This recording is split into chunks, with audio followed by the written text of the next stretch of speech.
अभी वो ज़्यादा आगे नहीं गए, कुछ लोग लेट से ज्वाइन हुए हैं, उनके लिए हम एक बार फिर से इसको स्टार्ट कर लेते हैं। Communication skills.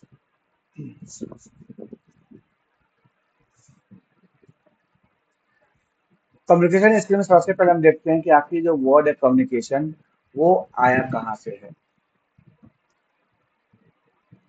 लैटिन वर्ड है कम्युनिकेयर, जिसका मीनिंग होता है टू शेयर। एक लैटिन वर्ड से हमारा कम्युनिकेशन वर्ड जनरेट हुआ है, जो कि है कम्युनिकेयर, जिसका मतलब है to share. To share what? कुछ भी शेयर करना, ideas, information, thought and feelings between individual और ग्रुप। किसी इंडिविजुअल, किसी खास पर्सन को या किसी ग्रुप को जब हम कुछ शेयर करते हैं, तो वो उसको हम बोलते हैं कम्युनिकेशन। अब इम्पोर्टेंस ऑफ कम्युनिकेशन, कम्युनिकेशन का इम्पोर्टेंस क्या है, क्यों इम्पोर्टेंट है कम्युनिकेशन?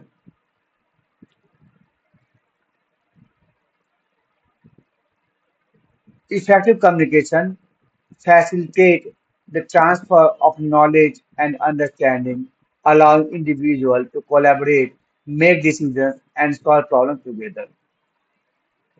नॉलेज को समझने के लिए, नॉलेज ट्रांसफर के लिए, उसको समझने के लिए, इंडिविजुअल को किसी खास पर्सन के साथ कोलैबोरेट करने के लिए, किसी प्रॉब्लम को सॉल्व करने के लिए, अगर हमें कोई डिसीजन लेना हो, तो इसके लिए हमें क्या होता है, कम्युनिकेशन की जरूरत पड़ती है। टाइप्स ऑफ कम्युनिकेशन, कम्युनिकेशन कितने टाइप्स के हैं? जनरली कम्युनिकेशन क्या है, हमारे पास 5 टाइप्स के हैं। Oral, verbal communication, written communication, non verbal communication and visual communication and digital communication. आगे हम इन सबको डिटेल में पढ़ेंगे। अभी हम लोग ब्रीफली इसको स्टडी करते हैं। वर्बल या ओरल कम्युनिकेशन, ऐसा कम्युनिकेशन जिसमें कि हमें कुछ बोलकर या सुनकर मैसेज को कन्वे करना है, अंडरस्टैंड करना है।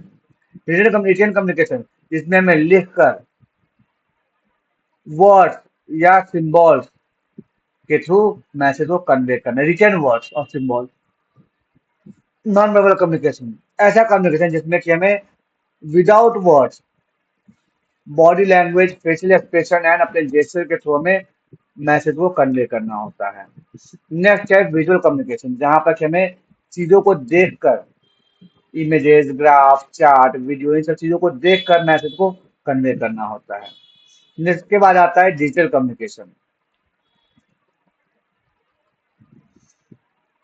डिजिटल कम्युनिकेशन में जहाँ की हमें वर्बल कम्युनिकेशन या ओरल कम्युनिकेशन के थ्रू ही होता है। इसमें क्या होता है, हमें कभी फोन कॉल से बात कर रहे हैं, वीडियो कॉन्फ्रेंसिंग कर रहे हैं, इसमें कंप्लीटली टेक्नोलॉजी इन्वॉल्व होता है। It uses technology for communication, including email, social media, video conferencing. इन सब चीजों को जब हम यूज करते हैं कम्युनिकेशन के लिए, तो वो डिजिटल कम्युनिकेशन आता है। अब आते हैं वर्बल कम्युनिकेशन, तो हम लोग अब डिटेल में पढ़ते हैं इसको।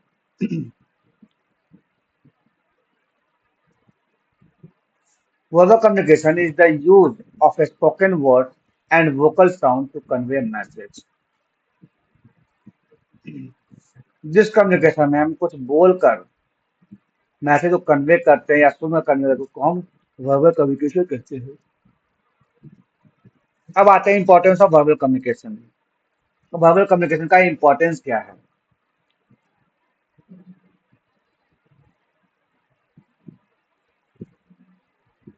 वर्बल कम्युनिकेशन क्या है कि आज के टाइम में बहुत ही इंपॉर्टेंट और एसेंशियल फॉर्म है कम्युनिकेशन का।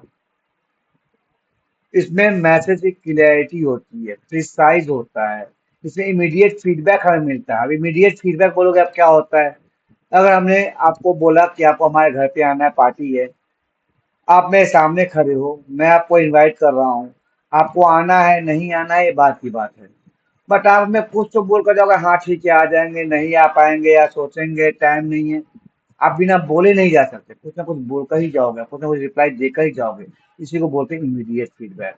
बट अगर यही काम हम आपको व्हाट्सएप पे मैसेज करें, चिट्ठी लिख कर दें, हो सकता है आप उसको देखो ही नहीं, रीड ही ना करो, सीन ही ना करो। इसके बाद आता है इमोशनल एक्सप्रेशन वर्बल कम्युनिकेशन में। यानी जब वर्बल कम्युनिकेशन कर रहे हैं कि यानी ये श्योर है कि हम सामने फेस टू फेस बात कर रहे हैं, तो वहाँ हम अपने इमोशन को भी एक्सप्रेस कर सकते हैं, इमोशन को भी एक्सप्रेस कर सकते हैं आपके अपनी बात मनवाने के लिए। अब आते हैं वर्बल कम्युनिकेशन इंपॉर्टेंस में, face to face interaction. Verbal communication में हमारा इंटरेक्शन होता है फेस टू फेस होता है, जहाँ पर हम सामने वाले के बॉडी लैंग्वेज और एक्सप्रेशन को देख कर भी समझ सकते हैं वो क्या बोल रहा है। कॉन्फ्लिक्ट रिजोल्यूशन, अभी जैसा कि हमारा रिसेंटली हमारा भारत और पाकिस्तान का कॉन्फ्लिक्ट चल रहा है, टेंशन चल रहे हैं।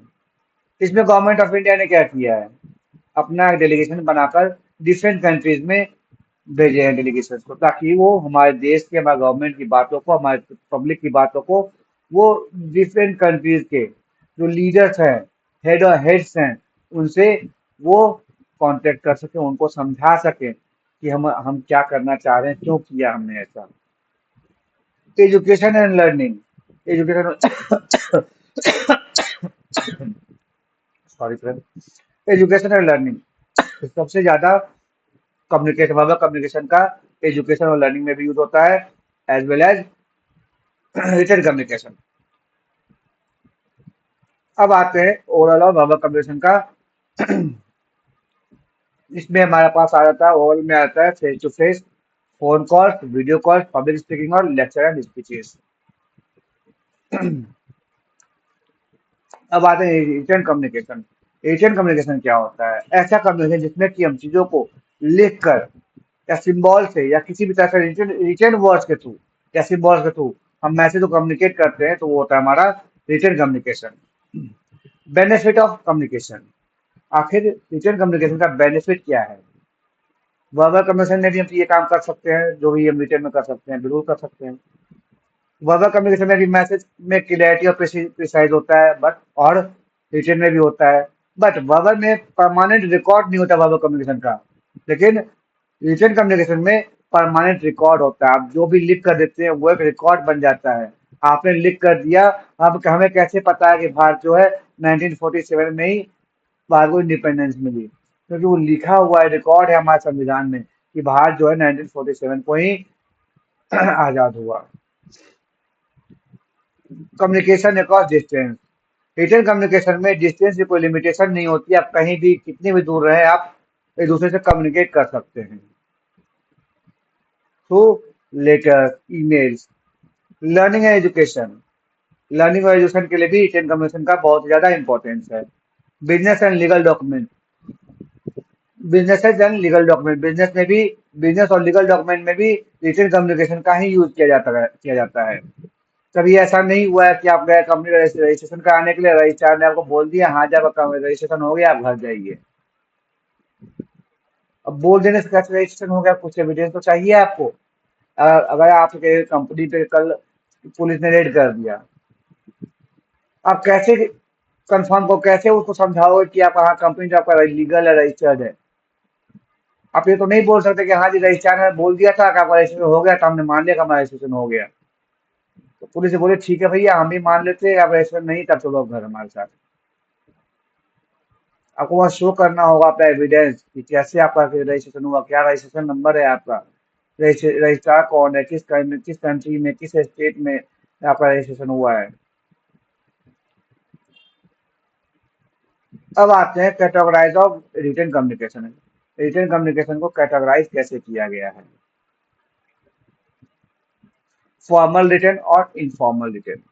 फॉर्मल रिटन जिसमें कि ऐसे कम्युनिकेशन जहाँ पे कि हम ऑफिशियली किसी से बात कर रहे हो, अपने टीचर से बात कर रहे हैं, अपने कलीग से बात कर रहे हैं, अपने सीनियर से, बॉस से बात कर रहे हैं, ये सारे इसके लिए हमें फॉर्मल लेटर लिखना होगा, फॉर्मल, इसके लिए फॉर्मल रिटन कम्युनिकेशन का यूज करना होगा। इनफॉर्मल जिसमें कि हम कैजुअली पर्सनल यूज के लिए अपने फ्रेंड से, अपने पेरेंट्स से बात करते हैं, या कुछ अपने रिलैक्सेशन के लिए कुछ नोट्स बना रहे हैं, सॉन्ग्स बना रहे हैं, ये सब में इनफॉर्मल रिटन कम्युनिकेशन को यूज करते हैं।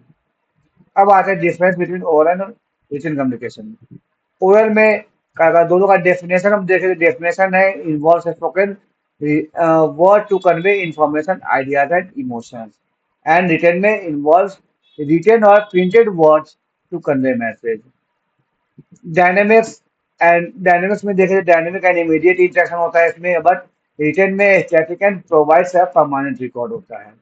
मोड में फेस टू फेस कन्वर्सेशन होता है, फोन कॉल, वीडियो कॉल और प्रेजेंटेशन के थ्रू, और रिटर्न में ईमेल, लेटर, रिपोर्ट, ऐसे सोशल मीडिया पोस्ट, इन सब चीजों से कम्युनिकेट होता है। Feedback and clarification, oral communication में अलाउड है, बट रिटर्न कम्युनिकेशन में delayed and might not be immediate. Emotional connections में अलाउ इमोशनल कनेक्शंस, और रिटर्न कम्युनिकेशन में लैक इमीडिएट इमोशनल कनेक्शंस। अब आते हैं increasing effectiveness of verbal communication. आखिर हम जो बात कर रहे हैं कि इससे ऐसा क्या किया जाए लोग हमारी बातों को माने, हमारी बातों को ध्यान से सुने। हम अपने कम्युनिकेशन मेथड में ऐसा क्या ऐड कर सकते हैं, उसके बारे में हम सीखेंगे। सबसे पहले हम ऐड कर सकते हैं स्पीच क्लियरिटी। हम जो भी बात करें, हमारी जो बात हो वो क्लियर हो, स्पीच क्लियरिटी। और वोकेबलरी एंड लैंग्वेज स्किल, हम जब भी कम्युनिकेट करें वर्बल, हमारे पास जो वोकेबलरी और लैंग्वेज की अच्छी जानकारी होनी चाहिए। पिच एंड टोन, हमें किस टाइम पे क्या पिच और क्या टोन यूज करना है इसके बारे में पता होना चाहिए। अभी पिच और टोन क्या होता है? क्रिकेट का पिच नहीं, ये हमारे बोलने की pitch. Pitch is the highness and lowness of the voice.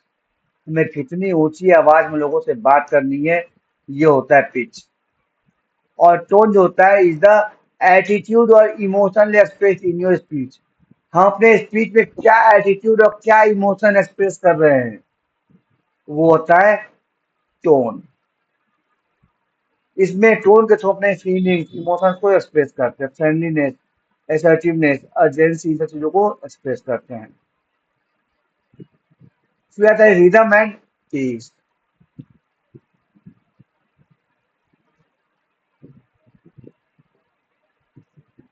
Rhythm में क्या होता है कि हमारे स्ट्रेस ऑन अनस्ट्रेस जो पॉइंट्स हैं उनको हम इन्वॉल्व करते हैं, पैटर्न को यूज करते हैं। और पीस में, pace is the speed at which we speak. और पीस पेस जो होता है हम कितने स्पीड से बात कर रहे हैं उसको नोटिफाई करता है। Appropriate pacing ensures that the listener can follow and process the information without feeling rushed or overwhelmed. Pace हमें ये बताता है, डिसाइड करता है कि आपके जो लिस्नर है और वो कितना फॉलो करेंगे। देन आता है clarity to thought and structure. हम जो भी मैसेज कर रहे हैं उस मैसेज में हमारा क्या थॉट है, क्या स्ट्रक्चर है, क्या सोच का वो मैसेज कंफर्म कर रहे हैं, मैसेज कन्वे कर रहे हैं, उस मैसेज का स्ट्रक्चर क्या है, वो बिल्कुल क्लियर होना चाहिए। Organizing your thoughts logically ensures that your message flows coherently and it's easy to follow. हम जो मैसेज, इसमें क्या, अ क्लियर बिगनिंग, मैसेज का जो स्टार्ट होता है बहुत ही क्लियर होना चाहिए। Middle and and help in structuring your communication and ensuring completeness. और आपके मैसेज का मिडिल पार्ट और एंड पार्ट जो होता है वो कंफर्म करता है कि आपका जो मैसेज होगा वो कंप्लीट होगा कितना, उसका स्ट्रक्चर कैसा होगा। Non verbal cause and body language. Verbal communication में कई बार क्या होता है कि हम ओनली बोलकर चीजों को नहीं समझा सकते, उसके लिए हमें कुछ बॉडी एक्शंस की जरूरत पड़ती है, बॉडी लैंग्वेज की जरूरत पड़ती है, कुछ नॉन वर्बल कॉज की जरूरत पड़ती है, जैसे फेशियल एक्सप्रेशन, जेस्चर, पोस्चर। इन सब चीजों को यूज करके हम अपने कम्युनिकेशन को और इफेक्टिव बना सकते हैं। Active listening and responsiveness. अगर हम किसी से बात कर रहे हैं, कोई जरूरी नहीं सिर्फ हम ही बोलेंगे उसमें बात करने में। बात करने का मतलब क्या होता है, कम्युनिकेशन का मीनिंग क्या होता है कि ये टू वे मेथड होता है। अगर हम कुछ बोल रहे हैं तो सामने वाला सुनना चाहिए कि हम क्या बोल रहे हैं, तभी वो उसको रिप्लाई करेगा। उधर सामने से कुछ अगर बोला जा रहा है हमें, तो हमें भी उसको सुनना पड़े ताकि हम उसको सटीक और सही रिप्लाई दे पाएंगे। अदरवाइज ना तो हम उसकी बात सुनने के लिए रेडी है, ना वो हमारी बात सुनने के लिए रेडी है, तो हमारा जो कम्युनिकेशन है वो इफेक्टिव नहीं होगा। एक कान से सुना और दूसरे कान से निकाल दिया। अब आते हैं नॉन वर्बल कम्युनिकेशन में। Non verbal communication refer to the transmission of messages and information through means other than words. Non verbal communication में वर्ड्स के अलावा, वर्ड्स मीन्स वर्बल और रिटन, बोथ वर्ड्स, इसमें ना तो कुछ बोलना है ना ही लिखना है, ऐसे कम्युनिकेशन को हम नॉन वर्बल कम्युनिकेशन कहते हैं, जिसमें कि हमें non verbal call such as facial expression, gesture, body language, posture, eye contact, touch and vocal cords के through, pitch, tone and rhythm के थ्रू हमें लोगों से बात करनी है। सपोज करिए कि अभी कोरोना आया था, सपोज रियल ये कभी कोरोना आ गया कुछ सालों पहले, उस टाइम पे सबने मास्क लगा रखा था, ना वो कोई किसी से बात कर रहा था, ना किसी से हैंडशेक, ना किसी से मिल रहा था। अगर आमने सामने फेस टू फेस भी किसी से होते थे तो आंखों को देखकर ही पता देते थे ये गुस्से में है, सैड में है, हैप्पीनेस मूड है, ऐसा क्या है, वो आंखों को देखकर ही बता देते थे। कैसे? ना तो हमने कुछ बोला ना कुछ लिख के दिया, फिर भी हमें दूसरे के मूड का पता चल जाता था। क्यों? आई कांटेक्ट, उसके जेस्चर, उसके बॉडी लैंग्वेज से।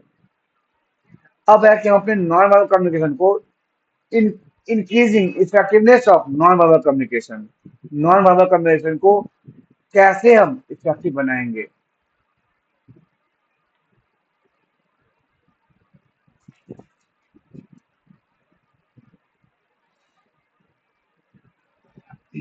अपने नॉन वर्बल कम्युनिकेशन को अपने फैमिली फ्रेंड्स के साथ उसको इफेक्टिव बनाने के लिए हम लोग को क्या करना है, कुछ क्लॉज या कुछ पॉइंट है जिसको कि हम लोग को यूज करके उसको कंसिडर करके हम ये काम कर सकते हैं।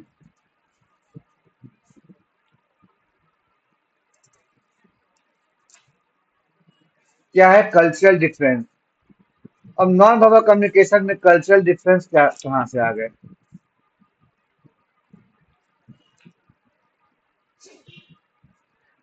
अब जरूरी नहीं कि हमारे जो फ्रेंड्स हों, रिलेटिव्स हों, वो सिर्फ हमारे ही कास्ट के हों, बहुत सारे दूसरे कास्ट के भी होंगे। हिंदू में दशहरा मनाया जाता है, मुस्लिमों में ईद मनाई जाती है। इस तरह से डिफरेंट कास्ट में डिफरेंट तरह के फेथ्स हैं। हमें दूसरों के कल्चर्स को भी रिस्पेक्ट देना चाहिए।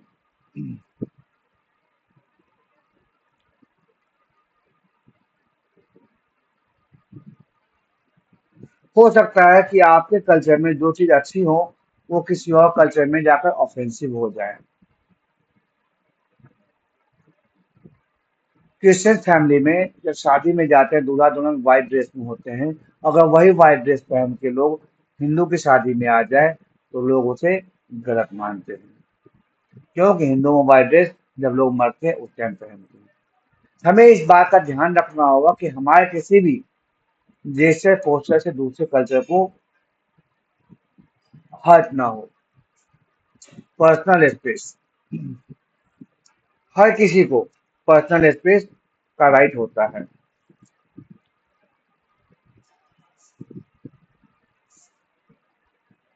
सबसे ज्यादा पर्सनल स्पेस की जरूरत पड़ती है हमें स्ट्रेंजर्स से, जिसे हम नहीं जानते, पहली बार उससे मिल रहे हैं, उस टाइम पे हमें पर्सनल स्पेस की जरूरत होती है।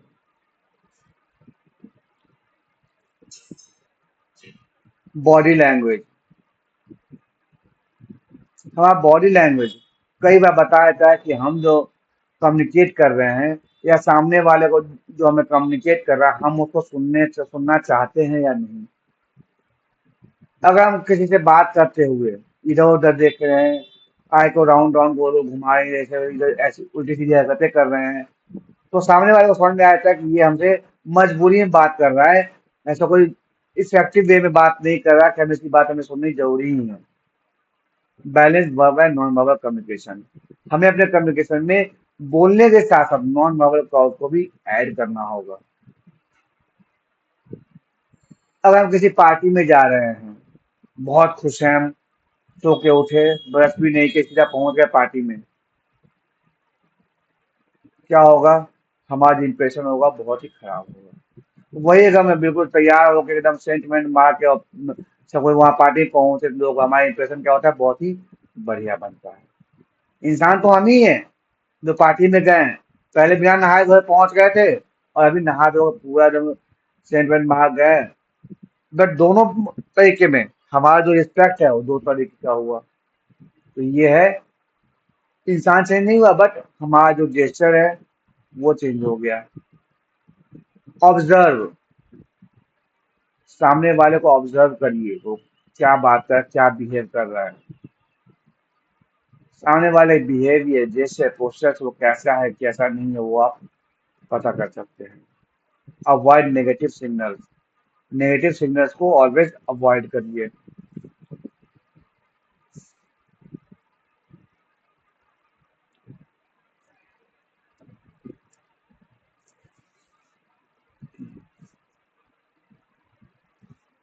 अब ये नेगेटिव सिग्नल्स क्या होते हैं?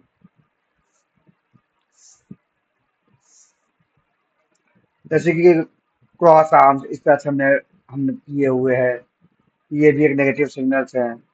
Rolling your eyes, displaying impatience, आप बिल्कुल जल्दबाजी में है, पेशेंस नहीं हो रहा कि 2 मिनट बैठ के किसी की बातें करने, किसी की बातें सुनने, ये होता है नेगेटिव सिग्नल। कम्युनिकेशन के ड्यूरेशन में हमें ये सब चीजें नहीं करनी चाहिए। एक्टिव लिसनिंग, जितना इम्पोर्टेंट किसी कम्युनिकेशन में बोलना है उतना ही इम्पोर्टेंट दूसरों की बातों को सुनना है। अगर आप दूसरों की बातों को नहीं सुनते हैं तो जरूरी नहीं कि सामने वाला भी आपकी बातों को सुने। Be patient and respectful.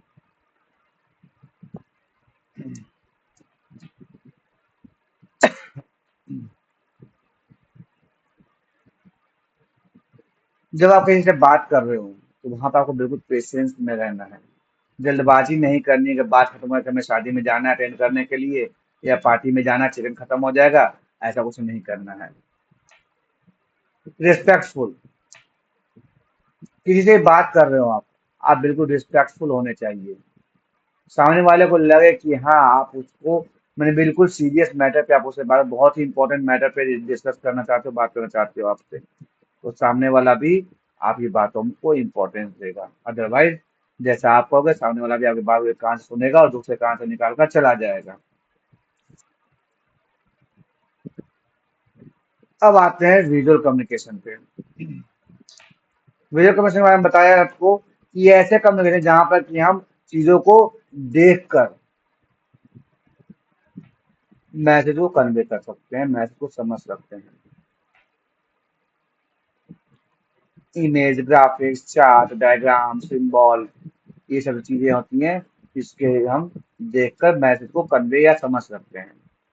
Infographics, आप वर्ल्ड के किसी भी कंट्री पे, किसी भी स्टेट पे, किसी प्लेस पे चले जाओ, आपको वॉशरूम जाना है तो वॉशरूम पे सिंबल होता है मेल या फीमेल का, नहीं लिखा होता कई जगह पर ये मेल है या फीमेल है या पुरुष है या महिला है, बट उस सिंबल को देखकर आप समझ में आ जाता है कि हाँ ये मेल का वॉशरूम है और ये फीमेल का वॉशरूम है।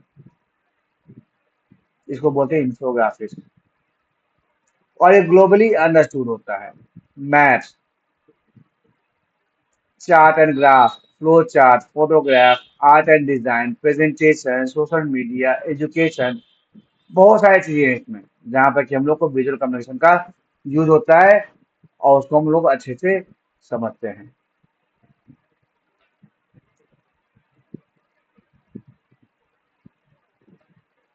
अब विजुअल कम्युनिकेशन का बेनिफिट क्या है? नॉन कम्युनिकेशन के थ्रू यूनिवर्सली अंडरस्टेबल, जो विजुअल कम्युनिकेशन होता है वो यूनिवर्सली अंडरस्टेबल होता है कि सब जगह सेम होता है। इमीडिएट कम्प्रीहेंसिव, जल्दी समझ में आता है। Inclusivity, engagement, memorability, simplicity and clarity. Safety and emergency situation में भी हमें विजुअल कम्युनिकेशन का ही जरूरत पड़ता है। अब आते हैं कि जब भी हम कोई कम्युनिकेट करते हैं उसके लिए हमें कौन सा मेथड चूज करना है, कैसा मेथड को कैसे चूज करना है। पर्पस, हम किस पर्पस से मैसेज को कन्वे करना चाहते हैं, क्या पर्पस है हमारा, उस पर भी डिपेंड करता है कि हमारा मेथड क्या होगा। हमारी ऑडियंस कौन सी है, कैसी है। फॉरेन कंट्री सारे ऑडियंस बाहर के हैं, लोकल के हैं, हमारे आसपास के नेबरिंग के ऑडियंस हैं, उसके अकॉर्डिंगली हम अपना मेथड चूज करता है। अगर मान लो कि हमारा सारे ऑडियंस जो है वो अदर कंट्रीज के, फॉरेन कंट्रीज के हैं, तो क्या हम वहाँ पर अगर कोई लोकली हम इवेंट ऑर्गेनाइज करेंगे, क्या वो सारे लोग पहुँच पाएंगे टाइम पे? नहीं पहुँच पाएंगे। तो उसके लिए क्या करना होगा? हमें एक ऑनलाइन मेथड ट्राई करना होगा कम्युनिकेशन के लिए। कॉम्प्लेक्सिटी, आखिर वो मैसेज है कितना कॉम्प्लेक्स है, उसके लिए हमारा मेथड डिपेंड करता है। कितना अर्जेंसी है, उसकी प्राइवेसी कॉन्फिडेंशियली कितनी है, कल्चर नॉर्म्स क्या है उसके, लोगों के पहुंच तक कितनी है, वो कितनी जल्दी हम लोगों के तक पहुंच सकते हैं, उसका इमोशनल इम्पैक्ट क्या पड़ेगा समाज पे, कि वो हमारे आस पास में, हमारे लाइफ पे, दूसरों के लाइफ पे, इन सब चीजों पे हमारा कम्युनिकेशन मेथड डिपेंड करता है। आई होप कि यहाँ तक जो भी मैंने आपको समझ में आया है, समझाया, वो सारा कुछ आपको समझ में आ गई होंगी। अगर इतने में किसी को भी कोई डाउट है, आप हमें कमेंट बॉक्स में मैसेज करके आप बता सकते हैं। नेक्स्ट क्लास में आपको हम वो डाउट को क्लियर करेंगे हम। अब आते हैं कम्युनिकेशन साइकिल। यहाँ पे हम थोड़ा सा छोटा सा ब्रेक लेते हैं।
अब हम आते हैं कम्युनिकेशन साइकिल पे।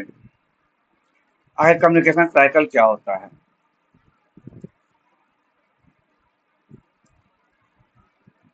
कम्युनिकेशन साइकिल,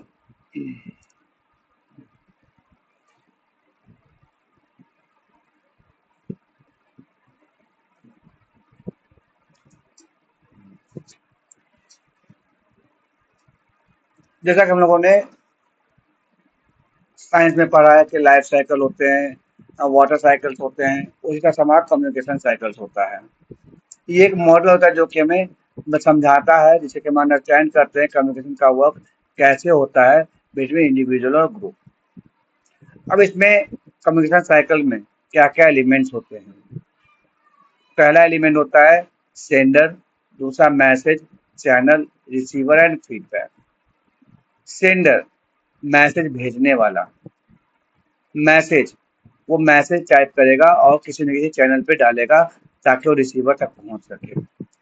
उसके बाद आता है रिसीवर, वो उस मैसेज को रीड करता है, रिसीव करता है, रीड करता है, एंड देन उसका जो भी उसको रिप्लाई करना होता है उस रिप्लाई को हम फीडबैक बोलते हैं।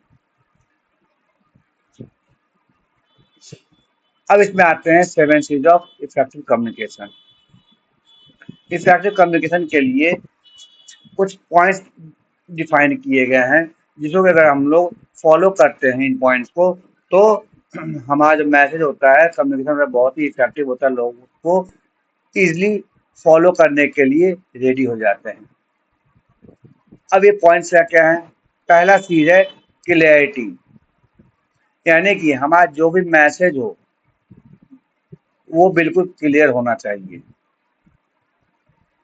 ऐसा नहीं होना चाहिए कि हम रामायण में बात कर रामायण की बात कर रहे हैं, रामायण के बारे में डिस्कस कर रहे हैं, और वहाँ पे हम उसमें महाभारत की, भगवत गीता के किसी भी चीज़ को हम उसमें इन्वॉल्व कर दें, इंक्लूड कर दें। कंसाइजनेस, हमारा जब मैसेज हो टू द पॉइंट हो, ऐसा ना हो कि मैसेज हमने कम्युनिकेशन का पॉइंट कुछ और रखा और हम उसमें डिस्कस कुछ और कर रहे हैं। कंक्रीटनेस,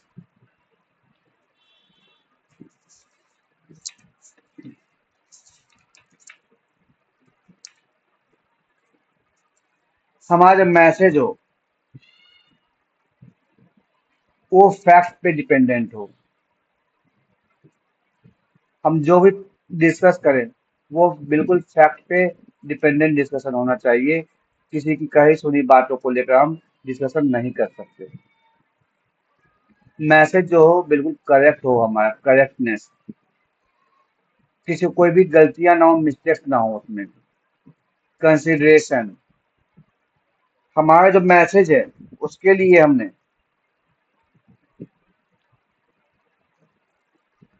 जो मैसेज हम कन्वे कर रहे हैं उस मैसेज का हमारे ऑडियंस पे क्या इफेक्ट पड़ेगा, कैसी ऑडियंस है, उनको देखकर हमें मैसेज को कन्वे करना हो चाहिए। कंप्लीटनेस, मैसेज हमारा पूरी तरह से कंप्लीट हो, आधा अधूरा मैसेज हमें कन्वे नहीं करना चाहिए।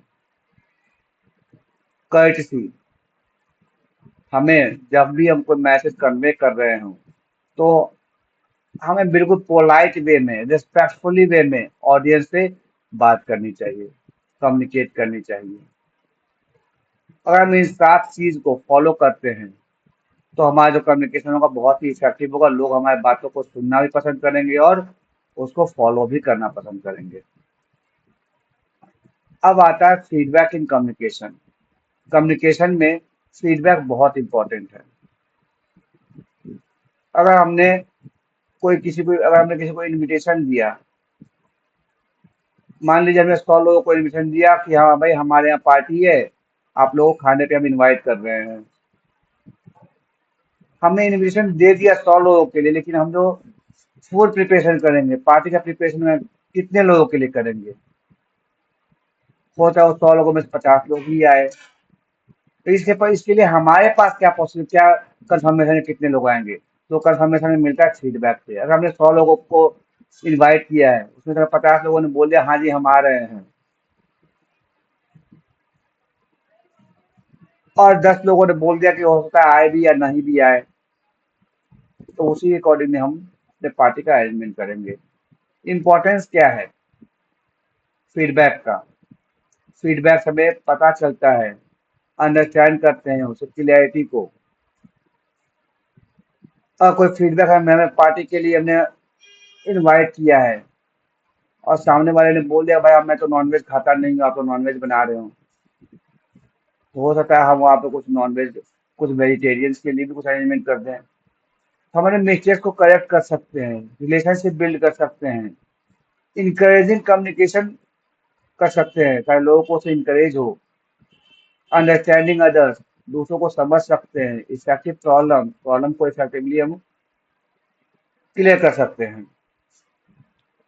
अब आते हैं कैरेक्टरिस्टिक्स ऑफ फीडबैक। फीडबैक के फीचर्स क्या क्या हैं?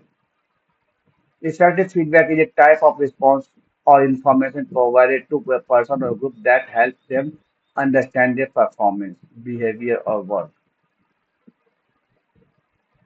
फीडबैक क्या होता है? कि रिस्पॉन्स होता है रिसीवर के तरफ से, जिससे कि हम उसके परफॉर्मेंस और उसको अंडरस्टैंड कर सकते हैं।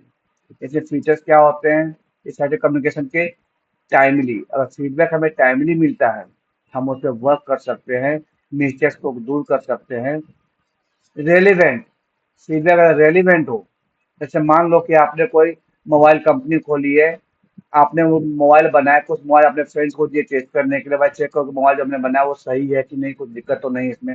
उसने किसी ने बोल दिया हाँ जी आपका मोबाइल तो बेकार है, इसको हटा दो, ये किसी काम का नहीं है।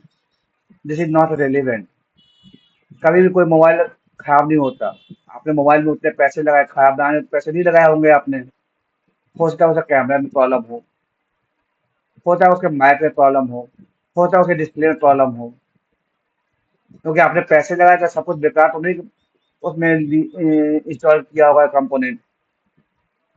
हो सकता है एक दो कंपोनेंट प्रॉब्लम हो, आप उसको चेंज कर सकते हैं। अगर आपको इलेवन बताया जाए कि हाँ जी आपका कैमरा क्वालिटी अच्छी नहीं है तो आप दूसरा कैमरा यूज कर सकते हो, उसमें लगा सकते हो दूसरे कंपनी का। फीडबैक क्या हो? रेलिवेंट हो, बैलेंस्ड हो, रेस्पेक्टफुल हो, बिहेवियरल हो, एक्शनेबल हो। यानी कि ऐसा फीडबैक मिले जिसपे कि आप कुछ वर्क कर सको। बोल दिया कि ये पूरा मोबाइल ही बेकार है तो आप क्या वर्क करोगे? तो मोबाइल को फेंक दोगे पूरा, जितना बनाया आपने नहीं। फीडबैक ऐसा जिससे कि आप वर्क करके आप चीजों को की क्वालिटी को इम्प्रूव कर सकते हो, इनकरेजिंग हो, इन्फॉर्म्ड हो, स्पेसिफिक और कंस्ट्रक्टिव हो, डिस्ट्रक्टिव ना हो। कंस्ट्रक्टिव मतलब कि फीडबैक ऐसा हो कि अगर आप उस पर वर्क करो तो आप उसको और बेहतर कर सको उस प्रोडक्ट को, ना कि उठाकर प्रोडक्ट को पूरा फेंक देना नहीं बेकार है। This is not a good feedback. अब आते हैं कि फीडबैक के टाइप होता है डिस्क्रिप्टिव फीडबैक और specific feedback. Descriptive feedback is a type of feedback that provides a specific and detailed information about a particular task or piece of work। किसी task और पीस ऑफ वर्क के लिए specific और detailed information जो होता है वो हमारा डिस्क्रिप्टिव फीडबैक होता है। डिस्क्रिप्टिव फीडबैक में से हमारा बेनिफिट क्या है? बहुत सारे बेनिफिट है, जैसे understanding, motivation, focus improvement, two way talk, continuous learning and better result. अगर कोई हमें डिस्क्रिप्टिव फीडबैक देता है तो वो हमें समझने में भी ईज़ी होता है। उससे मोटिवेशन मिलता है कि हाँ, हमने काम तो अच्छा किया, थोड़े-से मिस्टेक को तो हम सुधार सकते हैं। आपका जो फ़ोकस होता है इम्प्रूवमेंट के ऊपर होता है।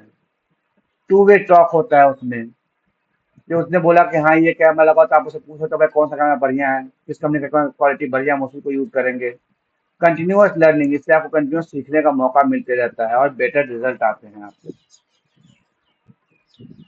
अब आता है specific versus non specific feedback. Specific feedback क्या होता है? सपोज़ आपने कोई ड्राइंग बनाया, आपके फ्रेंड ने उस पे कमेंट किया, "You use bright color nicely but try making your lines straighter for neater edge"। जो किनारे पे लाइन आपने ड्राइंग तो बहुत बढ़िया बनाया है और इसको आप इसमें और सुधार कर सकते हो। ये हुआ हमारा स्पेसिफिक फीडबैक।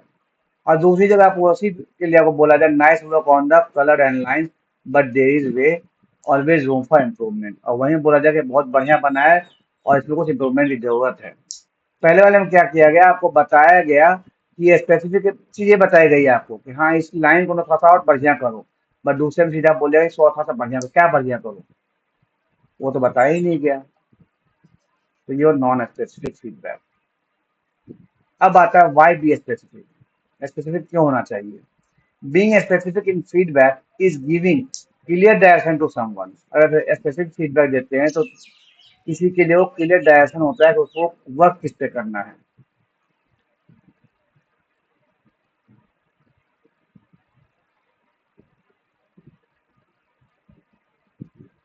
अब आते हैं फीडबैक की साइकिल पे। हमने कम्युनिकेशन साइकिल पढ़ा था थोड़ी देर पहले। अब आते हैं फीडबैक साइकिल पे।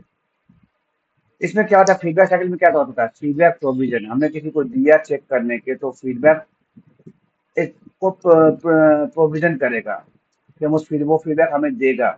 हम उस फीडबैक को रिसीव करेंगे, फिर उसको अंडरस्टैंड करेंगे और उसको में आइडेंटिफाई करेंगे इस फीडबैक मेरा स्पेसिफिक कुछ फीडबैक है, तो कहाँ पे एक्शन की जरूरत है। आइडेंटिफाइंग एक्शन स्टेप्स, किस स्टेप पे जाने में हमें एक्शन लेने की जरूरत है, हमें सुधार करने की जरूरत है। रिसीविंग फीडबैक है ऑन चेंजेस, और चेंजेस के बाद में फिर से फीडबैक के लिए हम उसको देंगे। अब आता है barrier to effective communication. Effective communication के लिए में बैरियर क्या हो सकते हैं, क्या रुकावटें क्या आ सकती हैं? A communication barrier is an obstacle that gets in the way of effective communication between two और मोर पर्सन। दो या अधिक लोगों से बात करने के टाइम पे क्या क्या प्रॉब्लम्स आती हैं, क्या क्या ऑब्स्टेकल्स आते हैं, उसके बारे में हम बात करेंगे। अब आते हैं टाइप्स ऑफ कम्युनिकेशन बैरियर। दो टाइप के होते हैं, इंटरनल बैरियर और एक्सटर्नल बैरियर। अब इंटरनल बैरियर कौन कौन से होते हैं? Perception barrier, emotional barrier, language barrier. हो सकता है आप जिससे बात कर रहे हो उसका परसेप्शन आपके लिए बहुत ही गलत हो, तो वो आपकी बातों को सुनना ही पसंद ना करे। या हो सकता है आपका जो जिससे आप बात कर रहे हैं उसका इमोशन आपके मैसेज के लिए अच्छा नहीं है। आप होली पे डिस्कस करने जा रहे हो, बट वहां पर तो वो मुस्लिम हो, उसको होली से क्या मतलब है। लैंग्वेज बैरियर, आप जिस लैंग्वेज में बात कर रहे हो सामने वाले उस लैंग्वेज को समझता ही नहीं है, तो भी वो आपकी बात नहीं सुन पाएगा, ना ही वो समझ पाएगा, ना ही उसको फॉलो कर पाएगा। फिर आता है external barrier, noise, cultural barrier, physical barrier. आप बातें कर रहे हो, ट्रेन में आप बात कर रहे हो, बहुत सारी आवाजें आ रही है, बस में बात में बहुत सारी आवाजें आ रही हैं, सामने वाले को आपकी बात सुनाई नहीं दे रही है, आपकी आपको सामने वाले की आवाज सुनाई नहीं दे रही है। ये नॉइज बैरियर। कल्चरल बैरियर,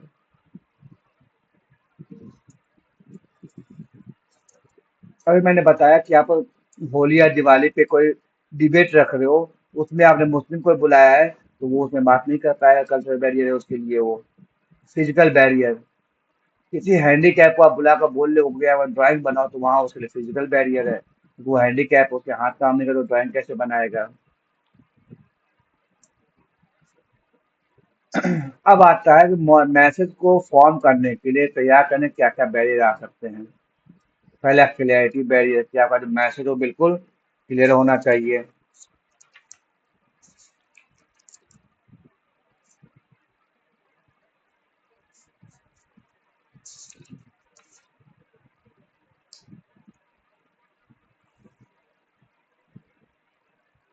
दूसरा है कंसाइजनेस बैरियर, लेंदी और verbose message can overwhelm the recipient. बहुत ही ज्यादा मैसेज लेंदी नहीं होना चाहिए, जिससे कि लोगों को समझ में ही ना आए। और इसके बाद के जो टॉपिक्स हैं वो है आपके ग्रामर के टॉपिक हैं, जो कि आपको इंग्लिश के टीचर्स ने आपने इंग्लिश में पढ़े ही होंगे ऑलरेडी, तो उसको हम लोग यहाँ पे डिस्कस नहीं करेंगे। इसके आगे के सारे पार्ट ग्रामर से रिलेटेड है, जिसमें आपको सेंटेंस पढ़ना है, पार्ट ऑफ स्पीच पढ़ना है, फ्रेज पढ़ना है, ये सारी चीजें हैं। ये सब आप लोग ग्रामर में ऑलरेडी पढ़ चुके होंगे, या आने वाले इंग्लिश इंग्लिश क्लासेस में आप लोग इसको पढ़ोगे। तो यहाँ पे हमारा कम्युनिकेशन स्किल का चैप्टर कंप्लीट हुआ। अगर इस पूरे चैप्टर में कोई भी आपको डाउट हो, कमेंट में आप लोग डालकर उसको हमसे कंफर्म कर सकते, पूछ सकते हो। अब आते हैं क्लासेस टाइमिंग के लिए। तो हमारे जो क्लासेस होंगे 10th क्लास के लिए, वो होंगे 12:30 से 1:30 के बीच में। और डे होगा Monday, Wednesday and Friday. One day alternative से दे रहे हैं ताकि आप लोगों को कुछ प्रैक्टिस करने का मौका मिल जाए। एंड 9th क्लास के जो क्लासेस होंगे वो भी 12:30 से 1:30 के बीच में होंगे, ट्यूसडे, थर्सडे एंड सैटरडे। अब कल आपका 10th क्लास का होगा, तो नेक्स्ट कल हम लोग Q&A करेंगे।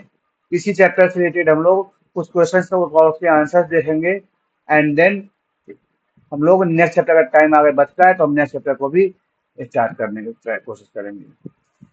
Thank you for watching and please subscribe the channel.